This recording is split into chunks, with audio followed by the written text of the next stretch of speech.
नई दिल्ली के अशोक नगर में हाल ही में जो हुआ उसने राजधानी को झकझोर कर रख दिया। एक 19 वर्षीय युवती को 5वीं मंजिल से कथित तौर पर उसके प्रेमी द्वारा धक्का देकर मार डाला गया। आरोपी 26 वर्षीय तौफीक को पुलिस ने गिरफ्तार कर लिया है। ये घटना सिर्फ एक हत्या नहीं बल्कि विश्वासघात, प्रेम में अस्वीकार और क्रूरता की मिसाल बन गई है। आइए इस पूरे घटनाक्रम को विस्तार से समझते हैं, जानने की कोशिश करते हैं कि आखिर उस सुबह ऐसा क्या हुआ जो एक युवती की जिंदगी छीन ले गया। सोमवार की सुबह करीब 8:30 बजे ज्योति नगर थाने को सूचना मिली कि अशोक नगर के एक मकान से एक युवती को किसी ने धक्का दे दिया है। जब पुलिस मौके पर पहुंची तो वहां 5वीं मंजिल से गिरी एक युवती गंभीर हालत में मिली। उसे तुरंत अस्पताल ले जाया गया, लेकिन डॉक्टरों ने उसे मृत घोषित कर दिया। प्रारंभिक जांच के अनुसार युवती और आरोपी तौफीक के बीच प्रेम संबंध थे, लेकिन तौफीक अब किसी दूसरी महिला से शादी कर रहा था, जिससे युवती बेहद परेशान थी। पुलिस सूत्रों के अनुसार तौफीक रामपुर, उत्तर प्रदेश का रहने वाला है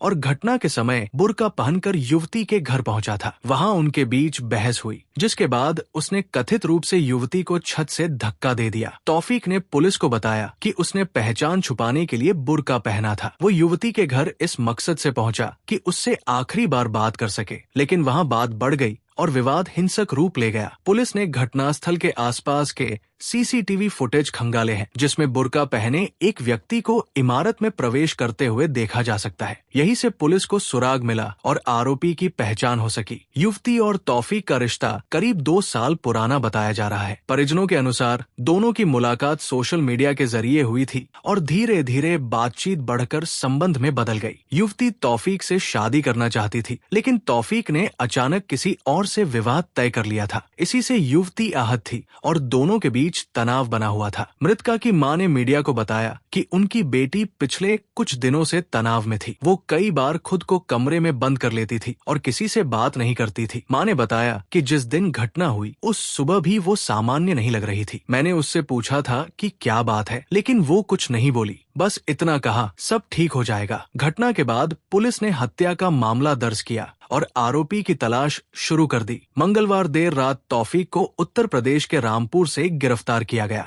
उसके खिलाफ हत्या की धारा 302 के तहत मुकदमा दर्ज किया गया है। पूछताछ में उसने अपना गुनाह कबूल किया और बताया कि वो युवती के व्यवहार से परेशान था। उसने ये भी कहा कि उसे अंदेशा नहीं था कि बात इतनी बिगड़ जाएगी। पुलिस की क्राइम टीम ने घटनास्थल की बारीकी से जांच की। युवती के घर की छत, बालकनी और कमरे को सील कर दिया गया है। पुलिस ने युवती का मोबाइल फोन, लैपटॉप और डायरी जब्त कर ली है। इन सभी से ये पता लगाने की कोशिश की जा रही है कि वारदात से पहले उनके बीच क्या बातचीत हुई थी। सीसीटीवी फुटेज के अलावा आसपास के लोगों से भी पूछताछ की जा रही है। एक पड़ोसी ने बताया कि घटना से ठीक पहले छत से तेज आवाज आई थी और फिर चीख सुनाई दी। घटना के बाद स्थानीय लोगों और सोशल मीडिया पर इस केस को लेकर काफी चर्चा हो रही है। एक तरफ जहां लोग इसे प्रेम में धोखे का क्रूर अंत बता रहे हैं, वहीं दूसरी ओर महिला सुरक्षा को लेकर भी सवाल उठाए जा रहे हैं। कुछ संगठनों ने इस केस में फास्ट ट्रैक कोर्ट के जरिए न्याय की मांग की है। भारतीय दंड संहिता की धारा 302 के तहत यदि कोई व्यक्ति जानबूझकर हत्या करता है तो उसे आजीवन कारावास या मृत्युदंड तक की सजा हो सकती है। तौफीक के खिलाफ जिस तरह के साक्ष्य पुलिस ने एकत्र किए हैं, उससे मामला काफी मजबूत प्रतीत हो रहा है। हालांकि अंतिम फैसला अदालत में साक्ष्यों के आधार पर ही होगा। इस घटना ने एक बार फिर उस सामाजिक प्रवृत्ति को उजागर किया है जिसमें सोशल मीडिया के जरिए बनने वाले रिश्ते अक्सर विश्वासघात में तब्दील हो जाते हैं। युवाओं में भावनात्मक समझ की कमी, पारिवारिक संवाद की गैर मौजूदगी और समाज की अपेक्षाएं उन्हें ऐसे फैसलों की ओर धकेल रही है जिनका अंत इस तरह की दुखद घटनाओं में होता है। अशोक नगर की ये घटना